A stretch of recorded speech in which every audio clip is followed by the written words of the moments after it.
बांग्लादेशी संदिग्ध नागरिक जो हमारे हिंदुस्तान के नागरिक नहीं है। ভারতের বাংলাদেশি ও বাঙালি মুসলিমদের প্রতি বিদ্বেষমূলক মনোভাব যেন দিন দিন আরও প্রকাশিত হচ্ছে।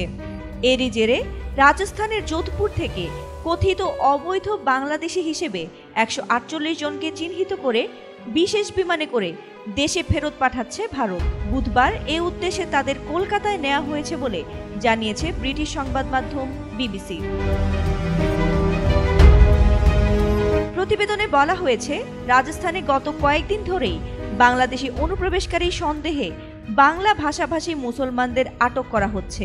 এমনকি এদের মধ্যে পশ্চিমবঙ্গ, আসাম ও মেঘালয়ের বাংলাভাষী মুসলমানরাও আছেন।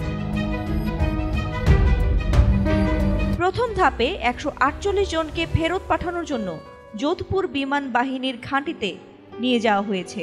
সেখান থেকে কলকাতা হয়ে তাদের বাংলাদেশে ফেরত পাঠানোর কথা আছে বলে জানিয়েছে রাজস্থান পুলিশ।